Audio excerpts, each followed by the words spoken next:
In the swamp, trumping all day long. Saturday nights in Death Valley, that tiger strong. So we Razorbacks, crowd calling the hogs. Blue Ridge battle, Wildcats bringing the dogs.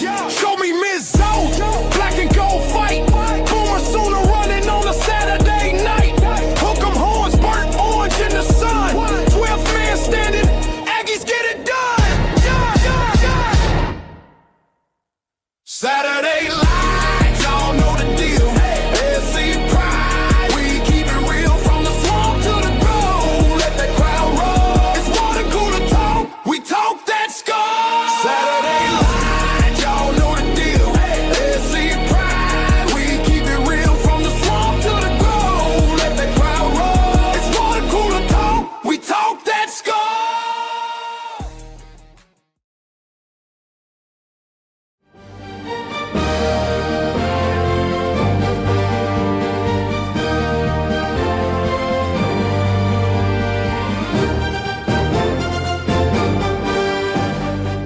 Welcome to this presentation of Water Cooler Talk Sports. Man, oh man, oh man, oh man, oh man, oh man, oh man, oh man, oh man, ladies and gentlemen, welcome back around the water cooler. My name is Nick Frazier, and we appreciate y'all so much, man, for rocking with us here around the water cooler, man. We got some big news tonight. We got an announcement tonight that everybody has been asking about. Everybody wants to know. They've been asking, what is this something big coming? Well, guess what? At the midway point of tonight's show, ladies and gentlemen, we are going to be revealing what that big something is. Ladies and gentlemen, before we get into it, the man, you can't see him or you can hear him. He's with us around the water cooler. Tell him who you are, boss man. And that's your boy Marcus Fitzpatrick. Let's go. Let's get it, man. Man, we appreciate you so much, man. And rocking with us as always around the water cooler, it is the man himself, your favorite Auburn fan, our favorite Auburn fan, everybody's favorite Auburn fan. It is Auburn. Tez, what's going on, man? How you feeling, my guy? Man, feeling pretty good. Can't wait to midway through the show when Big Show makes his appearance. The Big Show is going to make his appearance, ladies and gentlemen. Wow, that's crazy. It's not the Big Show. It's not the Big Show, but it's not Shaq, man. The Big Show. It is a big announcement. You know, it's something running out of big people. It's something that we've been teasing here around the water cooler, and I think it's gonna be big. I think it's big. A lot of people want to know what it is. Well, you're gonna find out midway through the show. But before we get into it, you already know what we got to do, man. Do me this favor, man. Go subscribe to these YouTube channels, man. Subscribe to our guy Tez at his SE season. Subscribe to our guy Tight Sports and Alabama Football Megacast. DC Wolf over at Auburn_Addicts TV. Dustin over at the Uptempo Podcast, man. Also, I got B Sharp over at Sharpshooter Sports Talk. Vandy Chris over at the Golden Broom Podcast and the Anchor Down Live Podcast on Facebook. The legend himself, Bubba and the old man, Auburn Sports Talk, man. Go subscribe to him. I got Kid Country. Make sure y'all go subscribe to I Got Kid Country on YouTube. And, of course, at the Huggy Beard himself, on YouTube, man. Go support these channels, man. Like, comment, subscribe. Man, just go support our guys, man. Also support us, man. Support Water Cooler Talk Sports, man. Follow us on Twitter at CoolersPod23, man. Follow us on Instagram and TikTok at the Water Cooler Talk. And then, of course, follow us on Facebook at the Water Cooler Talk Podcast Facebook page. Then, of course, man, visit our website, www.watercoolertalksports.com. Again, that's www.watercoolertalksports.com, man. I'm telling you, we're in the process of expanding that. Like I stated, that will be ready the second week of July.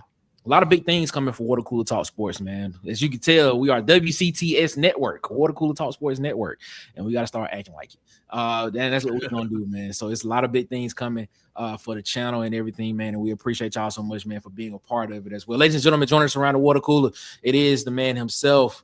Oh, never mind. He dropped out. He'll drop back. He'll pop back in a minute, man. But it's gonna be fine. It's gonna be fine, man. Thank y'all so much, man, for rocking with us here as always. Shout out to everybody that's rocking with us in the chat as well, man. Tim, the Tool Man Taylor, what's up, Tim? How you feeling, my guy? Hope you feeling good. King Richard, with us. What's up, King Richard, man? Hope you feeling good, man. Man, Auburn Dad for Life. AD4L, what's up, my guy? Hope you feeling good. AD4L, man. Miss Susan is in the chat. What's up, Susan? How you feeling?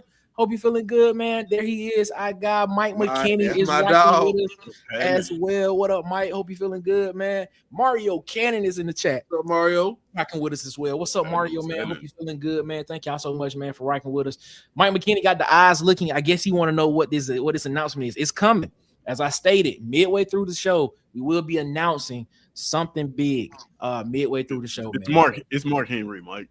I don't know about that. I'm not saying that, but it's gonna be fun, man. It's gonna be great. Somebody from the Star Wars, I guarantee. Oh, that's right. Today is Star Wars Day, isn't it? It is. Star Wars. Be with you. Yeah, we'll see what it is. Shout out to Rodney Williamson in the chat. What's up, Rodney? Yeah, I got your message, Rodney. I messaged you back, man. So make sure that you get healthy, man. Everybody keep Rodney in your prayers. He has a couple of surgeries coming up, man, as well. Oh, definitely. Get better. Yes, I think he got some back surgeries coming up, and he got some shoulder and some knee surgeries that he got to have, man. So keep him in your prayers, man. Keep him in your thoughts as well, man. Just send healing, positive energy his way, man. It's gonna be great. We appreciate it. Yes, Miss Susan. Just stay tuned, Miss Susan. Midway through the show, you all are gonna see.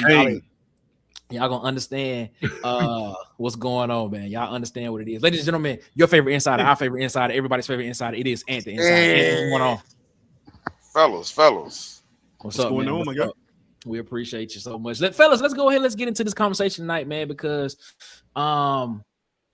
this is a good one. As you can tell from the thumbnail, we did this last year, and we're gonna do this every year for Auburn football schedule. We went through every single team last year, and man, it was. Shout out to Zooted in the chat. Zooted 95, my guy, he in the chat. What's up, Zooted? Auburn Dad said Nick baiting that hook. Hey, I'm baiting it. I'm just telling you, it's going to be something special that you don't want to miss, man. I'm telling you, it's gonna be a great. It's a big announcement. It's a big announcement for Water Cooler Talk Sports Network. It's a big announcement. Big announcement. Let's get into this thing, man. So we did this last season. We did this last off season where we looked at every team on Auburn's schedule, and we went one by one, and we talked about like how does Auburn match up to them. We want to take a look and see exactly what Auburn was getting into when we looked at these guys and when we look at them intently. And we're going to do that again this year for Auburn, and we're starting that series tonight because. So basically, starting tonight, we're going to go through all 12 games of Auburn's regular season schedule, and we're going to look at every single team and see exactly what we're going up against as Auburn football fans. I want us to be a more engaged fan base. I want us to be more engaged about the opponent that we're going to be playing. So when we do that, I've done some research on these teams. We want to know exactly who we playing. We don't want to just be saying anything, and we're going to do it right now because we don't have a post-spring. We don't have a post-spring portal. So basically what the teams are right now won't change much. So basically what we're going to talk about these next 12 shows with each team is what we potentially are going to see on the field when it comes fall time. Man, we appreciate it, man. Calvin Peters in the chat. What's up, Calvin, man? Appreciate you so much, man. Thank you so much. Calvin, man. Appreciate you. No, I can tell you right now, King Richard, it is not that. It is not that at all. It's an autographed Batman mobile. It's not that at all. Let's get into this thing. So we all We all know game 1 for Auburn is the Aflac Kickoff Game. Is what it is. It is the Aflac Kickoff Game. It will be at Mercedes-Benz Stadium on September 5th. Oh man, that's funny. That's funny. That's funny, man. Shout out to Auburn Dad. That is funny, my guy. That's funny. That might blow up Auburn Dad. Actually. It probably For real. It probably will. What? So let's get this thing rocking and rolling. All right. So, first game of the year is Baylor. Auburn went to Baylor last year and played Baylor in Waco. This game was supposed to be at Jordan-Hare Stadium this year, but it was switched to Aflac. the Aflac Kickoff Game, which will be at Mercedes-Benz Stadium. So Auburn will travel to Atlanta. So a lot of people still say it's a home game, but a lot of people would have rather see that game played at Jordan-Hare. It is what it is. It happened. But you know what we're gonna do? We're gonna take a look at it just like we did last year. Let's get this thing started with us looking at Baylor's coaches, man. Let's look at Baylor's coaches, and let's look and see what we're gonna be working with, man. Baylor 2026 coaching staff. Head coach Dave Aranda, he's going into year 7. He's probably on the hot seat. After having a strong start at Baylor, I think he won the Big 12 championship. I think like in his first or second season at Baylor. Was considered one of the hottest names in the country when it came to coaching jobs at the time when he took the job. He was a lot of people consider him to be a very forward thinking defensive coordinator, which helped him get the job at Baylor. But ever since probably like year 3, year 4 range, Baylor's kind of either plateaued or declined, depending on who you ask. You look at this, the offensive coordinator, Jake Spavital, guy that is known for, being exciting on the offensive side of the ball. We saw what he did last year with Sawyer Robertson. Sawyer Robertson, I believe, was a 4,000-yard guy last year. He went undrafted in the NFL draft, which is kind of surprising to me. I thought he would get drafted. I had the opportunity to speak with him at the Senior Bowl, and a real stand-up, real clean-cut guy, so it was good to speak with him. But Jake Spavital is back. He's going to be manning the offensive side of the ball this year for Baylor again. So it's going to be interesting to see exactly what changes with the offense now that they have a new quarterback in that system and how they're going to be working. Then you move to the defensive coordinator side. Joe Clatterman, hopefully I'm saying his last name correctly. His first year at Baylor. He's coming from Kansas State. And you look at the stats over there, 88 turnovers forced in 4 years, man. He won 4 FCS titles at North Dakota State University. And everybody knows what type of team North Dakota State was when he was there. But he's coming into his first season in Waco as a defensive coordinator. And one of the things that a lot of people talked about last year when it came to Baylor was Baylor's offense was explosive, but the defense gave up a lot. So do we see a change this year when it comes to the defensive side of the ball now that you have a guy that is coming from Kansas State and has the opportunity to get some things rocking and rolling with a defense that is going to be rebuilding this year. We're going to take a look at that later on. Fellas, man, let's get this thing rocking and rolling, man. Your thoughts on this coaching staff from what you've seen so far and what you think this coaching staff compares to what Auburn's coaching staff is with the head coach, offensive coordinator, defensive coordinator. I'm going to start with Marcus on this. This coaching staff, to me, like you said, Nick, he's on the hot seat. It ain't no thinking about it. He's on the hot seat. Spavital, I like him as a coach. I don't know if it's him going for it on 4th down like that or is that the head coach's decision, but I haven't seen enough of Joe to really cast judgment as a defensive coordinator, but Spavital and Dave probably will be fired by the end of the year. Spavital. Wow. That man didn't even say Coach Aranda. That man said Dave, like you know him personally. Right. Dave, I'm just gonna tell you, you might want to get your stuff ready. Because the game that I seen against Auburn last year, bro, going for it on 4th down, that really kept us in the game a lot. And I think Spavital can call offenses very good. He knows how to key in on getting the productive player going and working them in the game plan. So I hate that he's going to be a casualty of this head coaching job, but he's going to be a casualty of this head coaching job. Said he's going to be a casualty. Lord have Jesus Christ, man. Marcus, you have no faith in these guys this year, bro. I'm talking about zero. The thing about it was we took their big weapon. They lost their other big weapon, and DJ Lagway's coach. I mean, his quarterback mechanics look way worse than anything you can even expect Brown to look like. So it's just like You think Lagway? Oh, it's gonna be bad for them this season, man. Wow. so you That's think wild. Lagway's that bad? I just say his mechanics look horrible, and and if you go to any Baylor, what's name, they still have a lot of concerns about his mechanics moving forward right now. You gotta keep the show moving, man. Gotta keep the show moving. Tez, what's your thoughts? Yeah. So there's only one person on that list that concerns me, and that is Jake Spavital. Okay. He does a great job calling offense, great job of getting his athletes in space where they can make plays. We saw it last year with Trigg. We found ways to get this guy the football over and over and over again. They will be a problem. Make no mistake about it. I know we got the concerns about Lagway, but they're happy with him, right? You listen to Jake Spavital talk, he is happy with what Lagway has brought to the table at Baylor so far. And there is nothing Lagway would like more than to start off his season with a win against an SEC opponent. That offense is going to be a problem. And I know we're big on our defense, right? But when you got Jake Spavital, he has a track record of putting up points, gaining yardage, positive momentum. That's a concern for me. We know DJ Durkin likes to play a lot of people, especially early in the season. Last year in that game, I think we played 28 people on defense. Yeah, it was total. a lot of people. It was a lot of people. Yeah, so it's gonna be a lot of young guys. I expect a lot of young guys to get their opportunity on defense, and I expect Spavital in that offense to take advantage of that. Just right off the rip, this sounds like a game where we're gonna need 35 to 40 points to win. And make no mistake about it. This is a game that Auburn can lose. So let's not just get too comfortable in this matchup against Baylor. So yeah, that's initially when I saw the graphic. That's the only one that stuck out. I have a lot of respect for Jake Spavital calling offense.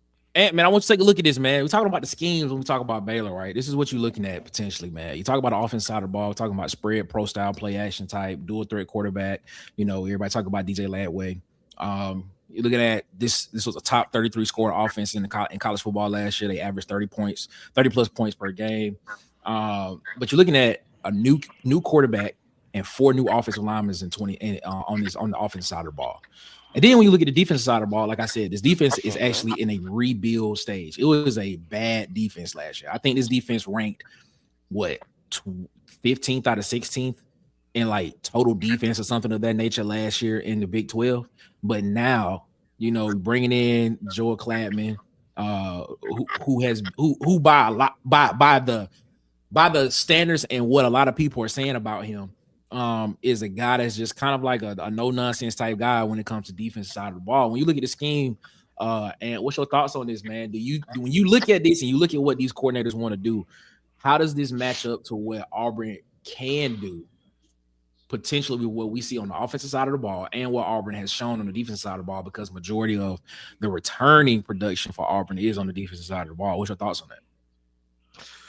Well, I agree with Tez. I mean, they lost a big weapon in Trigg, and Washington's not going to be there, or Sawyer.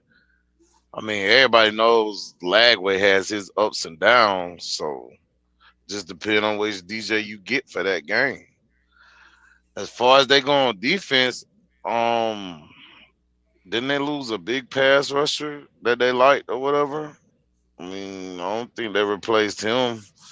And Moran and Dave is supposed to be such a defensive guy, and their defense ain't been looking good. He gone. Oh my God. I have no faith in this guy. I have no faith whatsoever in this guy, man. Wow. Man, that man was going for it on 4th down like we were playing real college football, bro. When I seen it, I'm like, yeah. So I'll say this. I'll say this. It's gonna be a different game this year. Like that Baylor offense was very high powered. And I don't think they're gonna be the same production. You're not gonna get this. Nah, I agree. you're not gonna get the same production.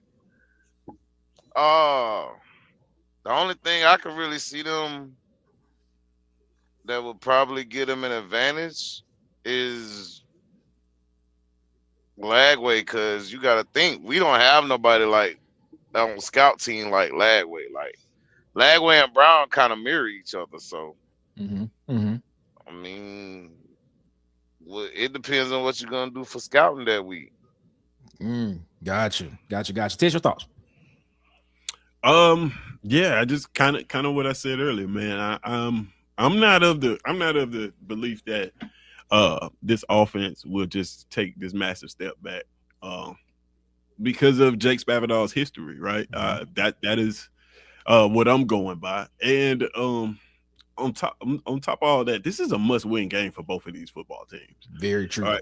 This is a very big game for both of these football teams. We cannot afford to come out here and wet the bed against Baylor in game one. When you look at the beginning of our schedule, this is a game that we have to have. I would say the first 4 of them we need to win. So I expect a close game. I don't want to. I'm not going to say that. Like I said, I think we're going to need 35 to 40 points to win this football game. Okay. And that's no knock to our defense. It's just, when you get a good offensive coordinator that knows how to dial up plays, that knows how to get his best players the football in space.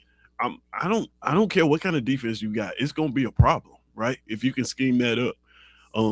Now I do like our defense. Don't get me wrong. I do love our defense. Matter of fact, I think that's a strong point of our team right now.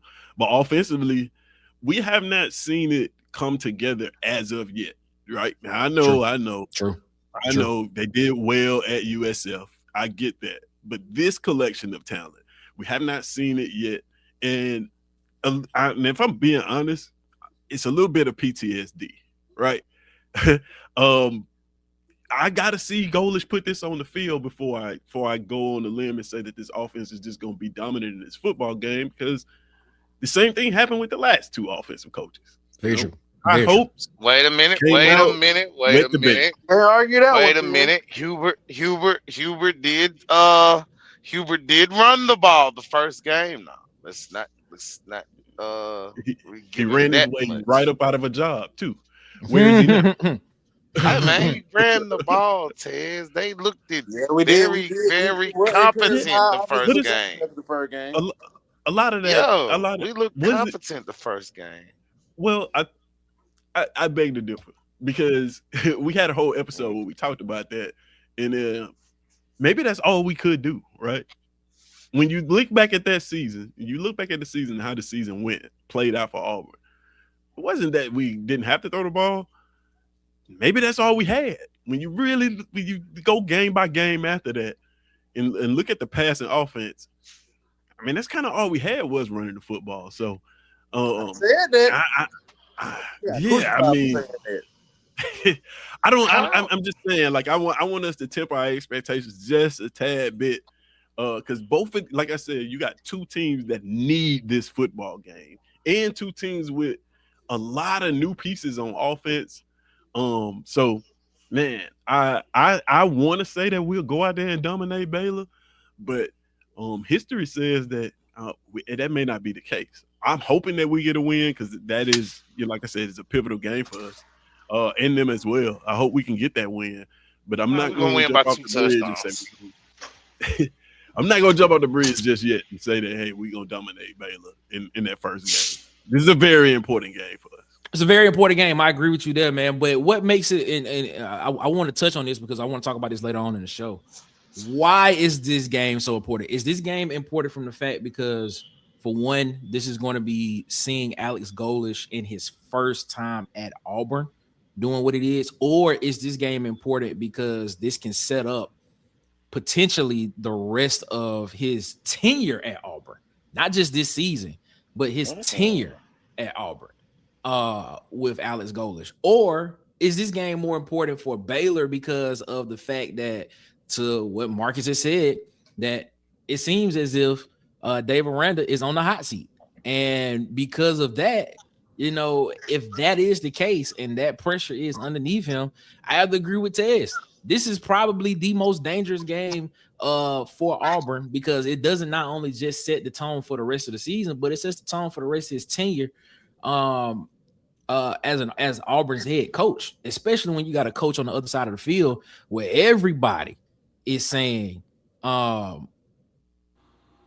he's about to be fired at the end of this season. Yeah. Marcus, your thoughts? He gone. But I don't know why we keep revisiting that part, but yeah, he gone. But as for the question, I would say it means if I have to take the Auburn bias out of it, obviously it means more for Dave. But he gone. But okay, so let me ask you this question. Let's look at this from let's look at this from the Baylor perspective, right? Baylor lose. Let's say Baylor loses this game, right? Baylor loses the open. Okay. There'll be people that'll be saying, all right, that seat hot. That seat hot. But what if Baylor goes 8-4 or 9-3? And they are on the cusp of potentially being a playoff team. Does that change anything for you all? Does it change the perspective of the narrative of what Baylor is? Or do you look at them just because of the conference that they playing in, that you sit there and just be like, nah, he's still gone? It will retain his job again for another year, but I can't see that happening, man. Like I said, they lost a lot on offense. Spavital can call great offenses, to Ted's point, but I just think he lost a lot of weapons on that offense, man. And that defense is already rebuilding, which was stagnant last year, which we ran the ball pretty good. We had one of our best showings on offense against that horrible defense. With Golesh being the offensive mind that he is, I think he should take advantage, and I think he should pick up where we left off at last year with that offense. Don't say one of our best. Say it was Hubert's best, not one of ours. I want to ask a question. I want to ask a question. This is a question for Auburn fans. Let's I really want to ask this question. We got about a minute and a half to get this out. What if Auburn comes out here and doesn't look good this game? What are your thoughts on that? Being at that particular point in time? What do you mean by not looking good though? What do you mean by not looking good? If Auburn doesn't look good, like what if Auburn comes out and this team, the offensive side of the ball, because I think a lot of people think the defense will end up getting it in gear, right? But what if the offense comes out and the offense struggles? Like Ted said, Ted think that we need to score 35, 40 points in this game. I'm not so sure that you have to do that in this game, in this particular game. What if Auburn only comes out and puts up 21 points, only puts up 21 points and wins by like 4? I mean, my thing is, I told y'all from the jump, it's gonna be 3 or 4 games that the defense is gonna win you the game. I feel like this is one of them. I feel like that can't happen. I feel like that's why this game is so important, because we can win this game and still feel like we lost it. And if that happens, if we come out here and we don't look if the offense does not look like we are all expected to look, we know this fan base, we know college football narratives, we know how these things go. They'll be ready to get Golesh out of here in game 1. Right? I think it'd be bad for him, Ted. 1 minute, fellas. 1 minute. 1 minute. All right. I think if he wins, all is forgiven. We'll be like, all right, he got to clean it up. But to your point, Ted, if he looks bad against this defense, which was horrible last year, and rebuilding again this year, I'm gonna be, my PTSD gonna kick in real bad at that point. Yeah, I mean, well, I look at last year. I know we like to say that we dominate this football game by running the football, but is that exactly what we wanted to do? Did we run the football because that's a good question? That's a great point. Did we look good in that game last year? That's a great point. But that game plan couldn't beat anybody else. We just asking him to look competent as a coach. If we can look at this game and he looks competent as a coach and his play calling looks competent and we win, we're going into the next game like, all right, he's going to stick with what's working. Like, he's going to figure out what's going to work. That's all I'm hoping to see. I just remember last year having this same conversation where 20 seconds. He looked competent. He ran the football. He looked competent. It was what everybody wanted. But it turns out, like that wasn't what everybody wanted. We needed to be able to pass the ball down the stretch of this football game. So we have to, when he says they have to look competent, we need to see this offense clicking on all cylinders. Game one. I'm not maybe not mid-season form, but we need to see all aspects of this offense look pretty decent for me to be satisfied. If we come out here and one part of this offense doesn't look good, I'm going to have some concerns, man. That's just the way it is going to be. For me. I don't expect the O-line to look good. 15 seconds, fellas. 15 seconds. 15 I don't seconds. agree with that, Tez. 15 seconds. 15 seconds. All right, let's get this thing rocking and rolling, man. Shout out to Vernon, man. Vernon speaks in the chat, man, with the What's up, 199 super Vernon? chat. We appreciate you, Vernon? Vernon, man. Hey, make sure y'all go subscribe to Vernon, man. We appreciate him, man. Thanks. Fellow 4-6 boy, man. Shout out to him, man. We appreciate him so much. Let's take a look at some of the comments, man, before we take a break, man. Mario Cannon in the chat, man. I've been praying a major corporate partners with. I've been praying a major corporation partners with this podcast by the way of sponsorship agreement. I hope that's a big announcement, man. That would be great one day. That would be great one day, Mario, man. We're gonna keep praying for that one, man. Mike McKinney, with you, Marcus. He's out of here, pal. That's what he said. He's out. Lord, Mario Cannon. He's gone. Mario Cannon back said, man, we beat Baylor with a QB that barely threw the ball. Jackson ran all over Baylor. We basically ran the ball down their throats. But that's exactly what Tez was just talking about. Is that what we really wanted to do, though? Lagway, AG beat Lagway last year at USF. Shout out to Auburn Dad for life, man. Tim the Tool Man Taylor in the chat, man. He said, man, AD, I think we pull away after half and it gets ugly. Okay. I like that, man. King Richard in the chat, man. He said Baylor's going to try and make Auburn beat them in the air. They will stick to the box. Okay. So basically what we saw last year. So if we see that too high safety last year, Auburn need to throw the football some. I'm gonna keep saying it. I'm gonna say it. You can throw the ball against too high safety. I'm gonna keep saying that. I want people to know. Slugged up said, man, around the seat gonna be hot. Gonna be able to grill cheese in his hands, bro. Y'all funny, bro. Come on, man. Not that hot. Auburn Dad said, man, tell us this defense gonna be let off the chain, unlike when Hugh trip your D last year. Okay, all right, man. DWG in the chat. What's up, my guy? He said, hope everybody is having a great evening. War Damn Eagle, what's up, my guy? Hope you're feeling good, man. Big Sarge in the chat, man. He said PTSD is an epidemic with this fan base. And he comes back right after that and said this game is important because it's the first game of the guaranteed 12 games. Very true. And it's the first game of Alex Golesh's tenure at Auburn. So I agree with you there, man.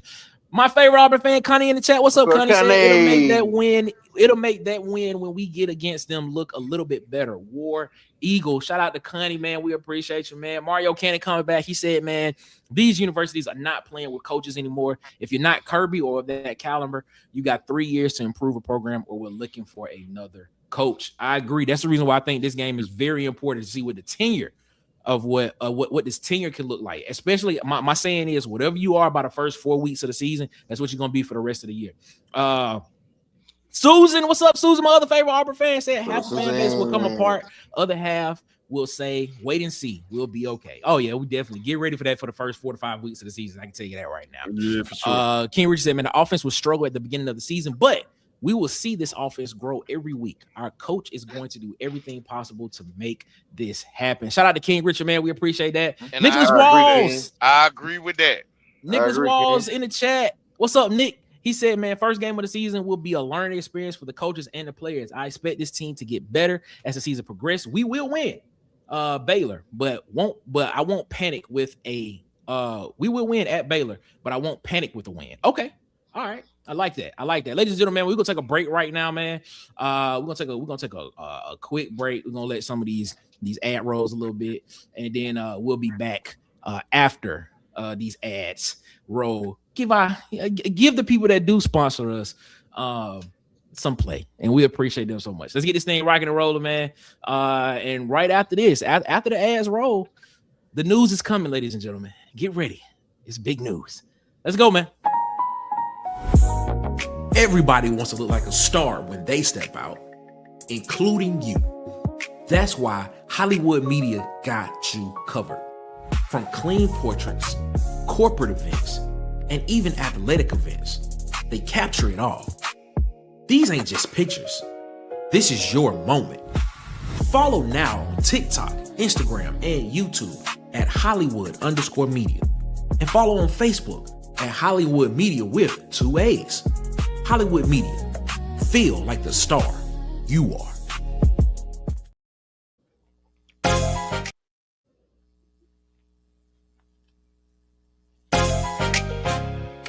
Hey, you listening? If you're trying to eat like a champ today, you already know where you gotta go. Adelines by Chef Country. Smoked ribs, real flavor, no shortcuts. Yeah, they do it right. Tap in right now. Call them at 334-498-2325 or slide through at 2371 Highway 14 in Otagoville, Alabama. Adelines, your official pregame meal.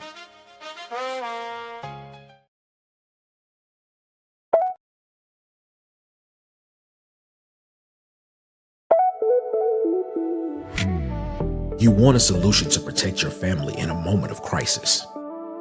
Freddie Metro provides those solutions to protect your family and build real wealth. Serving Alabama and Georgia with trusted advice you can count on. Call him today at 678-870-4001. Freddie Metro, protecting families, building legacies.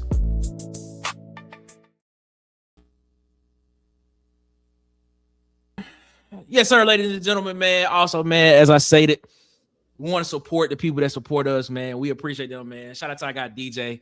They want to support a Water Cooler Talk Sports, man. You want to feel like a star, follow him on TikTok, Instagram, YouTube at Hollywood_media.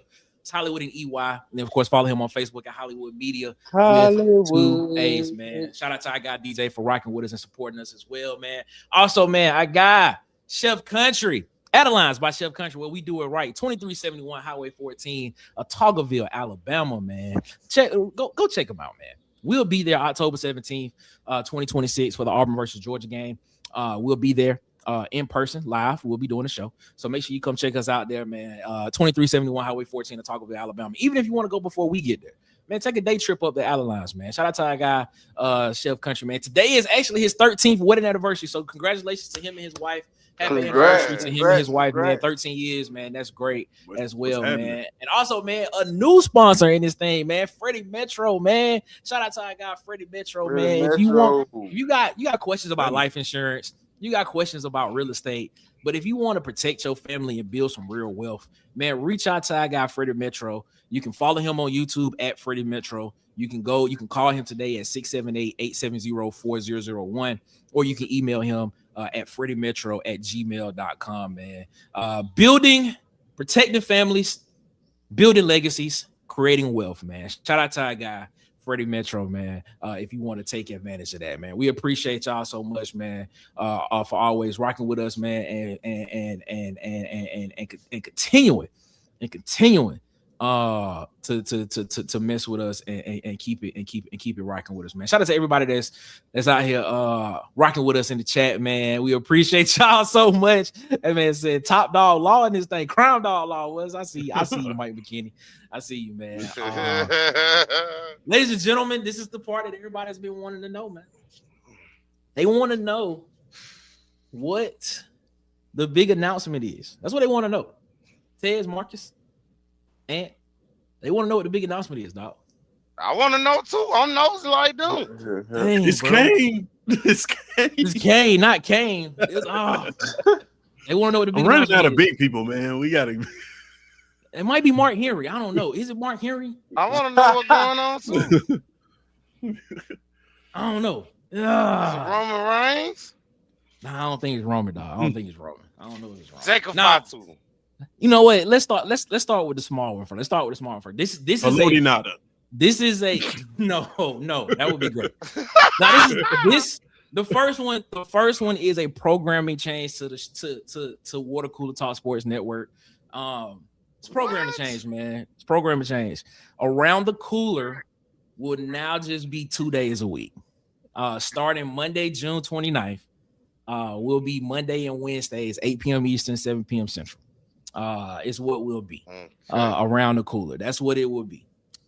So I want you all to understand that, and I want you all to know that, man, we're gonna be 2 days a week starting June 29th, Monday and Wednesday, as a programming change. Now, let me stop. Let me stop. Let me stop belaboring the point.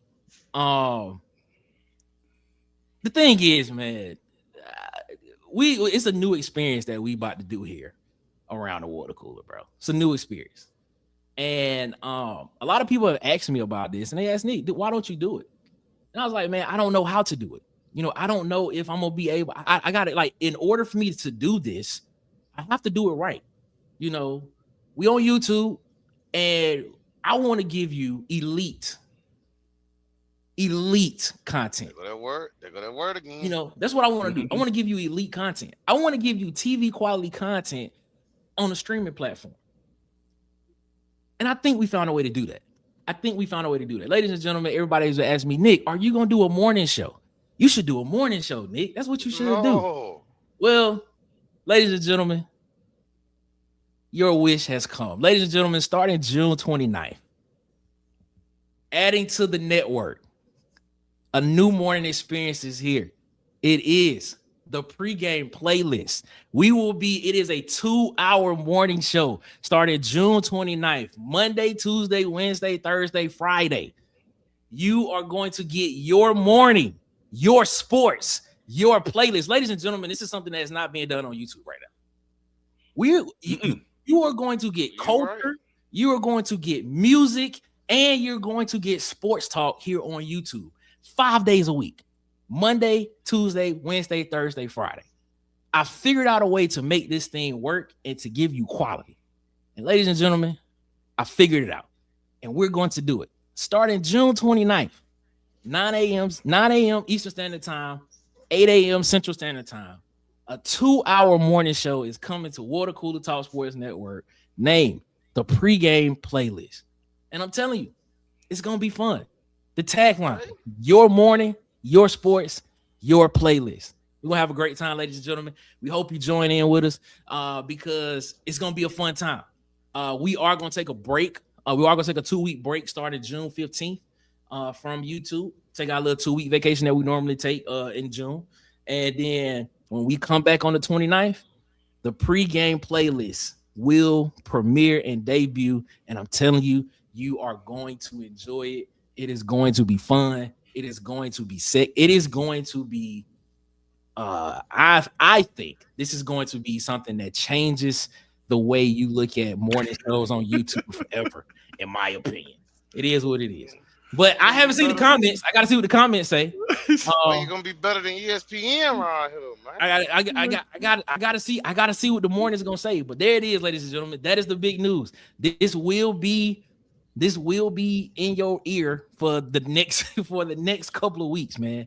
So it is what it is, man. This is gonna be great. This is great, man. So hey, we try to do big things here around the Water Cooler Talk Sports Network, man. We're gonna try to have a great time as well, man. It's gonna be great, and we appreciate y'all so much, man, for rocking with us, man. June 29th, it is the pregame playlist, man. We'll be debuting here on Water Cooler Talk Sports 5 days a week. 2 hours a day, 5 days a week. Your morning, your sports, your playlist. I'm telling you, it's gonna be great, man. It's gonna be great. I can't wait. Appreciate you so much, man. King Richard in the chat said, Yes, sir. King Richard in the chat said that's right before high school football starts. That's the reason why we changing the schedule for only 2 days a week. That's the reason why. King Richard, man, yeah, man, we appreciate it, man. Zooted in here, man, saying woo-hoo, that's what it is. Auburn Dad said Nick in the morning, Tez at lunch, and the rest at night. Hey, we trying to give y'all content throughout the day. Is what we trying to miss us.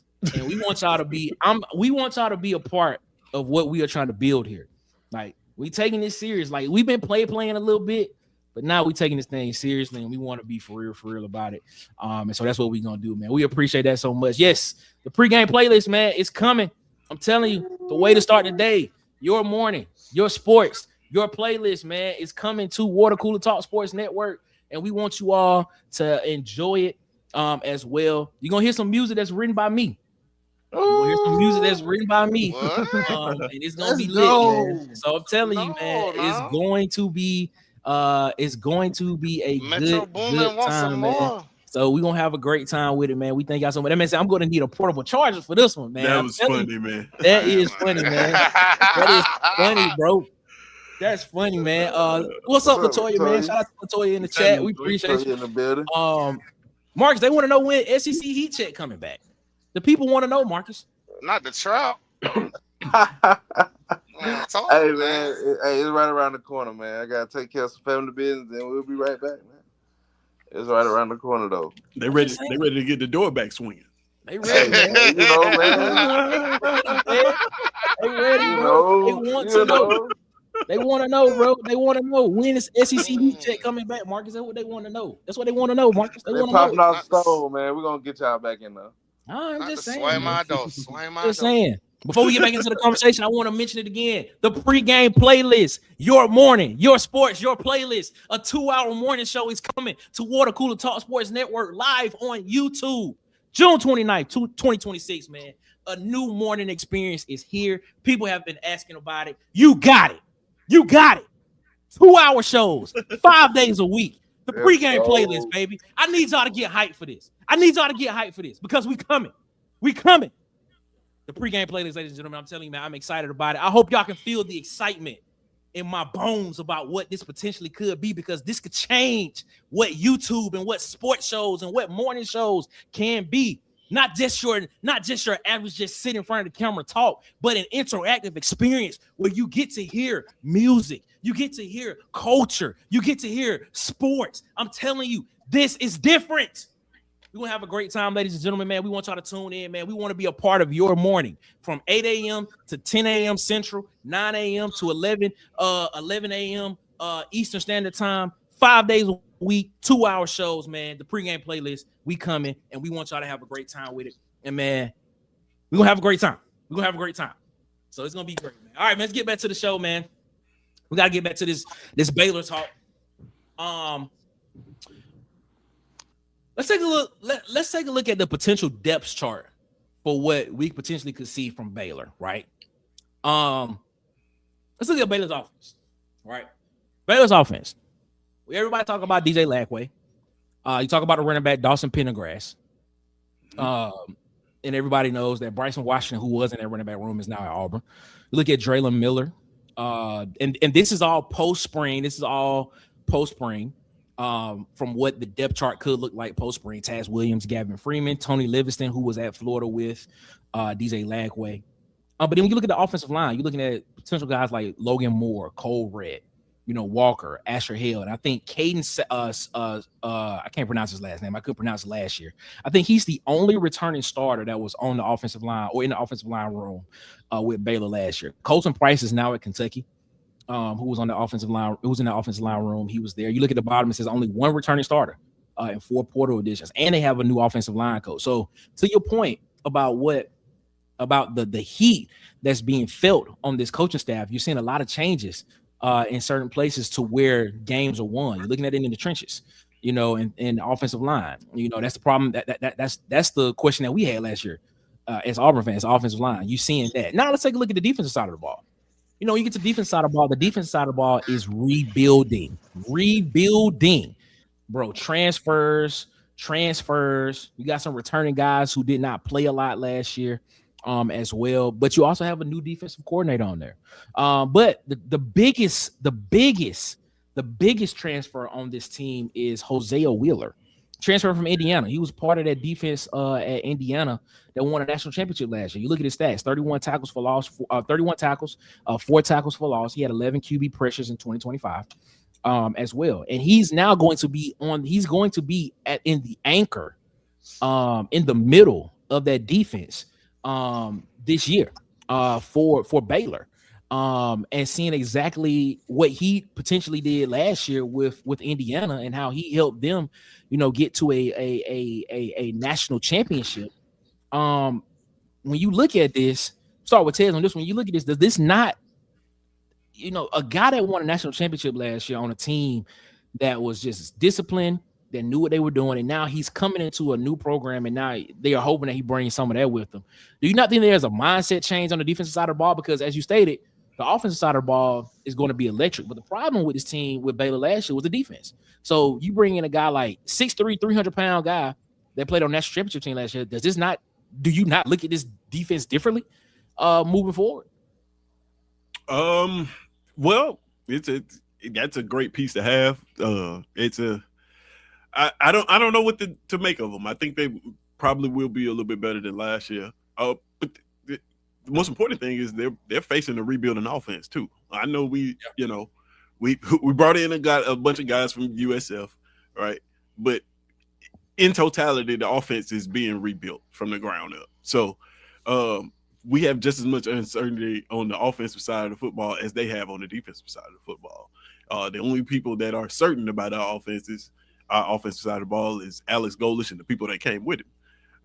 So yeah, I think that it mindset shift, like you said, national championship DNA in the building. You're not gonna be able to replicate that with just regular players. So yeah, they expect the defense to be better. I expect them to be a little bit better because you can't get much worse than they were last year. So yeah, that's kind of how I stand with it. I mean, on the offensive side of football, they got some new faces as well that you put up on there. But like I said, I'm a big Spavital guy on the offensive side of football. I had just looked it up. Like, as much as we talk about Michael Trigg leaving, the Auburn game for Michael Trigg was his second biggest game of the year. Mm-hmm.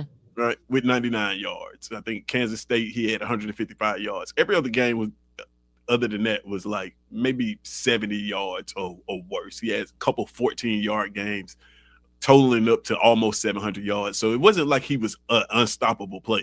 He was just unstoppable against Auburn. There's a lot of teams that stopped Michael Trigg. So with all that being said, yeah, just those new pieces that they have, like I stated before, they're excited about them. You bring in guys from the transfer portal. Hopefully you get guys that fit. And yeah, there's that, man. To have a nose tackle, to bring in a nose tackle with national championship experience, a guy that can anchor a defense, allows a lot of players on the front seven to play a little bit more freely. If that makes sense. If he's doing his job, play a little bit more freely. However, I still expect us to be able to run the football, just by virtue of alignment and what this team wants to do. The question is down the field. How do we fare down the field against that offense? How do we against that defense? How do we fare in the red zone? Is what I'm gonna be looking at in that game specifically against that defense. What do we do inside of the 20s? So it's not too much of a cause for concern because I just don't think that they'll be leaps and bounds better than they were last year. But again, like I said, man, I still think this is a game where we're going to need about 35 to 40 points to come out there with a victory. And, you can take that how you will. Gotcha. And your thoughts on that, man? Like, when you look at that defense side of the ball, like Ted's made a good point about both sides. Like, the side of the ball that gave them problems last year is rebuilding. The side of the ball that gave Auburn problems last year, the offensive side of the ball, is rebuilding. But there is a catch to that. A lot of those guys that are in skill position areas, quarterback, wide receivers, tight ends, if you consider those to be skill position guys, running back, some of those guys are new, to the room. Or will get significant playing time this year besides Jeremiah Cobb. Let me put it that way in the running back room. When you look at it like that, your thoughts on that? Who wins that matchup in your opinion? I think that Auburn will win that matchup. Okay, so you think so you think Auburn's offense of what it will be can beat Baylor's defense of what it potentially could be based on what we saw in the graphic? Yes, I do. Okay. I feel like the main reason I feel like that is because this is not the same offense from last year. So you can't go off expectations from last year. I feel like that the coaching staff will have this offensive line together, and that It may not look like we want it to, but it'll look good enough to where we can win. Especially with the receivers, the quarterback being in the same system for 2+ years. So that's the familiarity, familiarity, whatever. Y'all know what I'm trying to say. Familiarity or whatever. I got you, dog. That, yeah, appreciate it. That, we have over them. Because if you think about it, Lagway's coming into a whole new system with whole new players. Does this system fit Lagway's abilities better? Everybody think Lagway is a dual threat guy. And I know on the graphic, it says dual threat. Because he does have the ability to run, but Lagway's more of a pocket presence. Yeah, he's more of a pocket passer to me. And if we talking about that type matchup with him not wanting to use his legs and be more of a pocket passer like he did, he might have a game like he did against LSU. So if he has a game, so basically you're saying if he have a game against LSU, I think he threw 5 interceptions in that game, but they still only lost by 10 points in that game. So basically it's in the defense. He basically Auburn's defense is gonna be able to hold up. Enough. No. You're saying Baylor's defense will be able to hold up against Auburn's offense, which would be concerning at that point in time. It wouldn't. I'm not gonna say it's gonna be a 10-point win, but it wouldn't be a blowout like everybody think. Like if you're thinking Auburn, like if you're thinking we're gonna come in and win by 21, I don't think that. I think 14, maybe 14. So basically you saying this game should look like last year's game then, because Auburn won by 14 last year. Yes, win wise, it should. Okay. Marcus, your thoughts? I would say that this game is a blowout is only dependent on how good the offensive line will be. I think going back to Baylor's defensive line, I'm more worried about. I feel like the Indiana kid. I think he was chasing the bag at Baylor. I'm more worried about Ryan Davis, the edge. I think he gets after the quarterback, and if we can't reassure that offensive line, I think he will get after the quarterback and he can cause problems. But if we like to what Ant said, if we can reassure our offensive line, this game will look a lot like it did last year. We're gonna run the ball, we're gonna control the pace. Like the familiarity, what Ed was saying earlier about our team who played in the system with Golesh should give us the edge versus a Lagway, which to me, Lagway is inconsistent. And what they're gonna ask him to do, they're gonna ask him to carry the ball a lot in that system, which he's injury prone. So that's not a real good situation to put Lagway in, if you ask me. But moving forward, I would say I give Auburn an edge against that defense because of the familiarity of those players coming back and going to the system. I agree with everything you said, but one thing, Marcus, I think they went and got Lagway because they seen part of Sawyer in Lagway. Like, what I mean by that is, I think he was just the best thing on the market, the best available piece on the market. But it was like me and Nick said, Lagway's more of a pocket passer than a dual threat. Oh yeah, let's go. Hold on, let's go back. You said you thought they saw some of Sawyer Robinson and DJ Lagway. I don't. I mean, I'm not saying as far as him having 4,000 yards or none of that. I'm just saying as far as him being able to stay in the pocket, make throws and stuff. He too inconsistent, man. I mean, I get that, but let's just be honest. Lagway's not going to run as much as Byron Brown or as much as Sellers. I mean, yeah, I disagree with that. I disagree with that wholeheartedly. Ant. I don't think they saw none of Sawyer Robinson and DJ Lagway. I'm just gonna be honest with you. I'm gonna just be real. I do not agree with that one at all, my guy. I'm just gonna be real with you. I'm not. I can't explain. I can't explain it. So that's the best way I can put it. Is like he's more of a pocket passer. He's not a runner. He's the best option that they could have. That's what I said. He was just the best available option. That's what I think. You know what? You know what scares me about DJ Lagway a bit is that Florida last year was just a mismanagement of offense. Yes. Right. Because if you give Jake Spavital, Lagway, and Jaden Barr, he's gonna turn around and hand the ball to Jaden Barr 30 times. I agree. Right. 100%. Which is what they should have been doing in Florida. Lagway shouldn't have even had the opportunity to throw 5 picks in the game. So like when I look at that, like he's going with a offensive coordinator that actually knows what he's doing. So we don't know what Lagway is gonna look like in this offense, right? And this is why I got to be real about it. Like, you can't, on one hand, say we can't look at last year's Auburn team in this last year's game because it's PTSD. We can't judge it off of last year. But then at the same time, we look at DJ Lagway from what he did last year. It's like we can't have it both ways. We don't know what's going to happen with neither one of these football teams. I see a lot of shoulds, ifs, and all these things in the chat. To Marcus's point, he made a great point. Those edge rushes, man, they chomping at the bit because who are our tackles right now?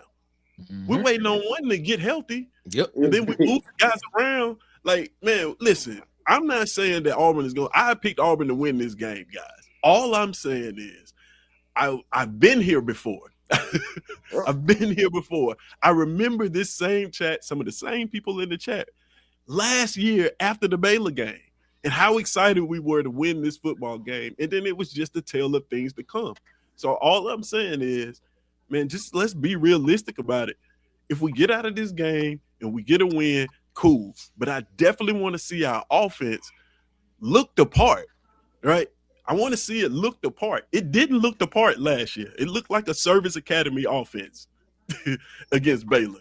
That's what it looked like. It didn't look like it could beat what happened. Can I ask you a question, Nick? Did it look the part in the spring game? What do you mean? What Tez is saying, did it look the part? Are you talking about? Are you talking about the offense? Is what it did? Yes. Let's just be honest about it. No, it did not. And the thing is, like, I'm just gonna be real. Is that intentional though? I believe it was because of the fact of the matter. Like, we all got to understand that Byron Brown's superpower is running the football, and that's what this offense is going to do. They already said they're going to run the football, and every time he took off, if they were within 2 to 3 feet of him, they blew the whistle. And things stuff of that nature. So when he gets in live action, it's a different story.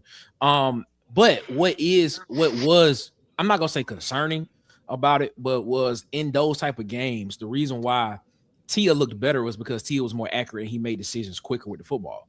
But I didn't see that part from Byron Brown in the spring game.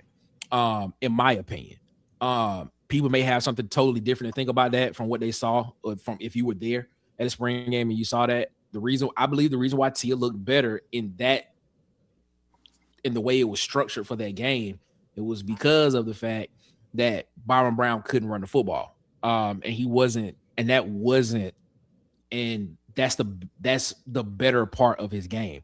Tia looked great. You know, I think the first drive of the game, Tia took the offense down and scored. I think he had a touchdown pass to Duke Smith in that game. And the offense moved better because he was throwing with anticipation and he was accurate with football in the middle of the field. But you know, I do look at it and I say if the offense can get the running game going and then they get and it gets to the point to where that they are in a groove and they're running, they'll be hard to stop. And I would lean into this. If the offense does not get it going by the third series of the game, if Auburn's offense does not get it going by the third series of the game, it's going to be a long day for Auburn, especially in the first half. Yeah, there are things that they can do to potentially get it going in the second half, but if they don't get the rhythm that they need within the first 3 drives of the game, it's gonna be a long first half, potentially a long first half for Auburn. King Richard, man, he said, what worries me about DJ is this could be the offense where he could change his entire career. That's what Ted just said. This system could help him become constant, you know. E. Lighton in the chat. What's up, E. Lighton? He said Baylor's best defensive player transferred to Ole Miss. What's up?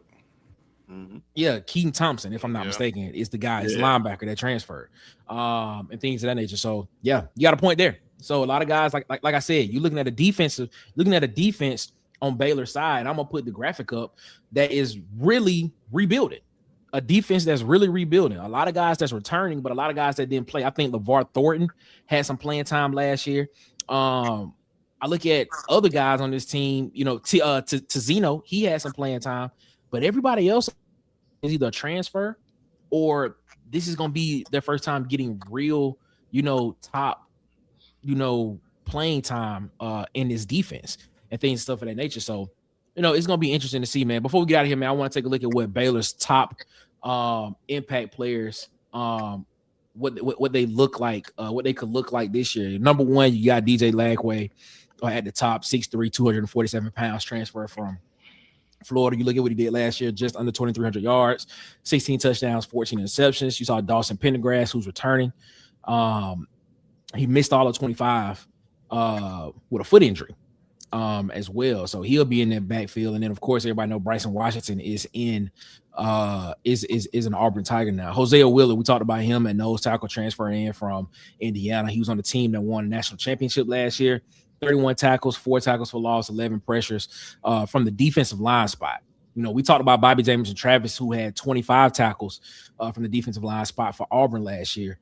And, you know, that's in the same realm of where Hosea Wheeler was. But, you know, I'm not saying he's Hosea Wheeler, but, you know, 31 tackles from the nose tackle position is impressive, in my opinion. Draylon Miller, one of the guys that's going to be one of the go-to receivers for DJ Lagway this upcoming season, especially. And they got the tight end that came in from Florida with Lagway as well. Transfer from Colorado, 52 receptions, 435 yards, 4 touchdowns last year. And then, of course, Garrett Ponder, who transferred in from Southern Miss. Southern Miss lost their coach to Memphis. And as you stated, Keaton Thompson is now at Ole Miss. So I guess Garrett Ponder is going to be the guy to come in and take his spot, you know, at that linebacker position. 11.5 tackles last year, 4.5 sacks in 2025. Those are just some of the guys that we can take a look at. And who could be instant impact players for Baylor this upcoming season and in this game for Auburn. This is game 1 for Auburn, ladies and gentlemen. Before we get out of here, I want to get a quick score prediction from each person. This is I know this is very, very early, but we reserve the right to change our minds. But I'm gonna go Marcus first. Marcus, your thoughts on this game? Who wins this game? And give me a score prediction. I got Auburn winning this game. I think Golesh starts off slow. So, like you said earlier, I think it's a closer game than what I'm comfortable admitting. So I go 24-17 Auburn. 24-17 Auburn. Marcus, Ted, your thoughts? Yeah. So I think we're gonna need 35 to 40 points. So I'm gonna go with 35 from Auburn because I got Auburn winning this game and 28 from Baylor. 7-point win. You got Auburn winning in a 7-point win. Okay. Not to this. And your thoughts on this game? What's your thoughts? Let's see. The line is 7.5. I'm predicting an over.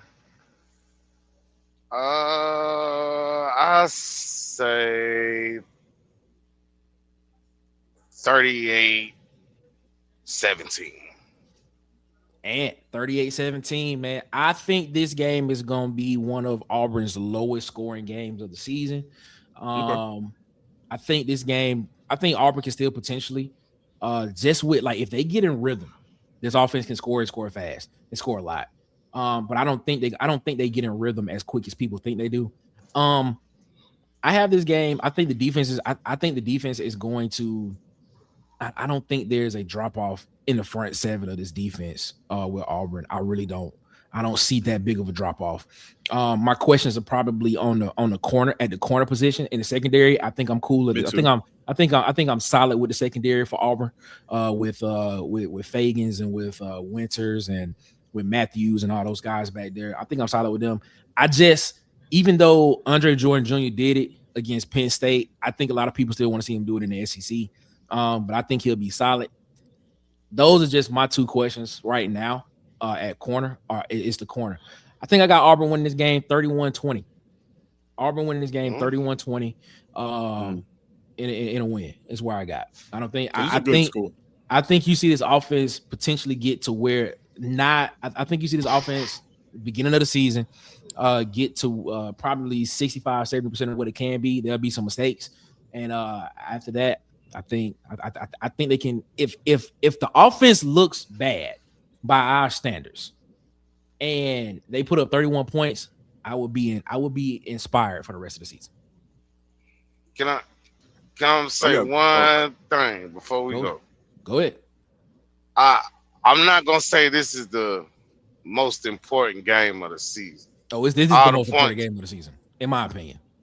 I get why everybody thinks it says that, but the reason why I don't feel that way is because I still have offensive line questions. Being honest, I don't expect the offensive line to be in a groove or be able to, do a lot of things. I expect the defense to win you the game. I expect turnovers, some exotic blitzes, a lot of 3 and outs from Baylor. That's why I say 38-17, because I expect defense to come and play, and that's why you win. Mm-hmm. But I would say this would be a very impactful game, though, because it, like you said, it can tell you where your season could go. I do want to point out one thing. I see a lot of the scores. I want to point out one thing to people. Both of these teams are hurry up, fast paced, want to run a lot of plays. Yep. Yeah. So you have to consider that.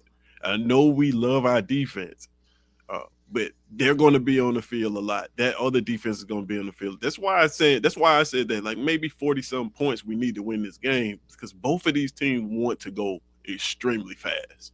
So I expect this to be a track meet, something really, really exciting. This is going to be a good game. Don't get it twisted. You're going to get some highlights in this game, some big plays from both sides of the football. It's going to be a fun game to watch. There it is, ladies and gentlemen, man. Before we get out of here, as always, man, y'all know what it is, man. Around the Cooler is going through a programming change here, man. We're going through a programming change starting June 29th, man.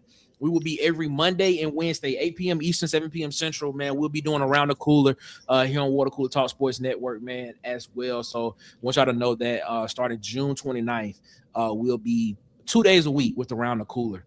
Monday and Wednesdays, 8 p.m. Eastern, 7 p.m. Central. Around the Cooler, man, is what it will be there. And the big news of the night, man, y'all been asking, and guess what? Y'all got it, man.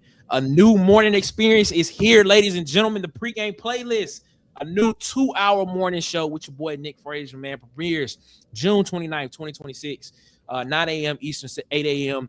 Central Standard Time. We will be live here on YouTube. With it. Your morning, your sports, your playlist, man. It is a new experience, something that is different. I don't think you're seeing this on YouTube. This is different. This is not just a normal morning show, ladies and gentlemen. I cannot wait for you all to experience this and for you all to become a part and for you all to make the pregame playlist a part of your morning, man. We'll be talking sports. We'll be talking culture. We'll be talking music. We'll be playing music as well, man. So this is going to be a fun experience, and we will be 5 days a week, Monday, Tuesday, Wednesday, Thursday, and Friday, 2 hours a day, man. So we can't wait for you all to be a part of that and make us a part of your morning. The pregame playlist premieres June 29th, 2026 here on YouTube. Your morning, your sports, your playlist, man. We appreciate that, man. Also, man, make sure y'all go subscribe to these YouTube channels as well, man. I got Ted's at this SEC season. We will be over there tomorrow night ranking. What is it, week 7? Week 7. We'll be doing mid-season. We'll be doing week 7 tomorrow night, man. So make sure that y'all go over there and subscribe to SEC season and tune into the show 6:30 tomorrow, 6:30 p.m. Central Time tomorrow. As well, also go subscribe to Tight Sports, the Alabama Football Megacast. I got DC Wolf over at Auburn Addicts TV, the Up Tempo Podcast. What I got Dustin B Sharp over at Sharpshooter Sports Talk, man. I got Vandy Chris over at the Go to Broom Podcast and the Anchor Down Live Podcast on Facebook. At the Bubba and the Old Man, the legend themselves, all Bubba and the Old Man Auburn Sports Talk on YouTube, man. I got at Kid Country on YouTube as well, and of course at the Huggy Beard himself on YouTube and on Twitter, man. We appreciate y'all, man, so much, man, for rocking with us here around the water cooler, man. Thank y'all so much, man, for continuing to rock with us, man. I know some changes are coming to the network, coming to the show, man, and bro, it is going to be amazing. For what is going to be amazing, man. Big Sorry said Nick is saying 31 points score is his offense coming out slow. Yeah, especially when his offense was putting up 40 some points last year. So yeah, 31 would be slow for this offense. It was a number. Defense might score some of those points. And that part, that's the part that I failed to mention as well too. You know, especially with an offense that was putting up, especially with a USF offense, and let's not say USF, a Gordon Golesh offense that put up 40 plus points. I think it was averaging like 43, 44 points a game last year. So them putting up 31 points would be kind of slow as well, man. Yes, I am expecting the offense to score a lot of points this year, man. I think they have the opportunity, especially when they get in a rhythm and they get going, man. I like it, man. Student skills, man. We need to look competent on both sides of the ball and in special teams. That is very true. I agree with that. Are we the most trolled team in the SEC? Yeah, we are right now. Yeah, we are. Yeah, it is. Yeah, it is what it is. Until Auburn starts winning and gets that rightful place back, we are the most trolled team. In the Embrace SEC. the villain role. That's what it is. King Richard said, man, great show, man. Shout out to King Richard, man. We appreciate you so much, man. Big Sorry said, fire show. Yeah, man. We trying, like I said, we've been playing a lot, but now we about to start taking this thing seriously. And we want to bring y'all great elite content that it almost seems like you're watching television, but you're watching it on YouTube and you get a chance to watch it with us, man. So that's what we doing. And things of that nature. King Richard said, if you have not done it yet, hit the like button and share the video. Also, I'm gonna add something to that. If you haven't, hit the subscribe button as well, man. We want y'all to do that as well, man. Tez, what you got to say to people before we get up out of here, man? Oh man, this was a great show. Again, appreciate you guys for having me. Appreciate the chat. Yeah, tune in tomorrow, man, 6:30, so we can pick week 7. Who you guys think is gonna win these games for week 7? We're gonna have a lot of fun doing that. And I'll tell you guys, if you've been following SEC season, the entire thing has been revamped. So you'll get to see that tomorrow if you tune in. There it is, ladies and gentlemen. I'm telling y'all, tune in tomorrow, 6:30 p.m. Central Time, over on It's SEC Season, man. I'm telling you, you don't want to miss it because we are collecting real data from real fans. So that's what we need to do, and we need y'all over there because we need a swath of people over there so we can get a good set of data, so we can give it to ESPN and CBS and let them know what really going on. And what you gotta say to people before we get up out of here, man? Man, I just hope everybody don't have a high expectation this first game, man. It's so we gonna get the offense right. It's gonna get better. There it is, man. There it is. Marcus, what you gotta say to people before we get up out of here, man? Hey man, y'all be safe, y'all be blessed, and come back, kick it with us, kick it with my boy Ted tomorrow, and come back and kick it with us again on Wednesday. There it is, man. We appreciate y'all so much, man, for rocking with us here around the water cooler as always. We'll be back Wednesday, 8 p.m. Eastern, 7 p.m. Central, back around the water cooler. Ladies and gentlemen, as always, until then, y'all have a good one. Better yet, y'all have a great one, man. Y'all be blessed. Make sure y'all get the man upstairs above his because he deserves all the praise and all of the glory, man. We appreciate y'all so much, man, for rocking with us. Also, man, make sure y'all go subscribe to Vernon Speaks on YouTube. Shout out to Vernon, man, for rocking with us in the chat. And he rocked with us yesterday on Auburn Addicts. Have you heard? So, man, make sure y'all go subscribe to Vernon on Vernon Speaks as well, man. We'll be back Wednesday, 8 p.m. Eastern, 7 p.m. Central, back around the water cooler. Martin said it on his last episode of Martin when he walked out of the department for the last time. He wrote it on the wall. He wrote those 2 words. He said, "One love." Ladies and gentlemen, that's what it is. We'll see you when we see you. Y'all be blessed. Y'all be easy. Stay safe. One love.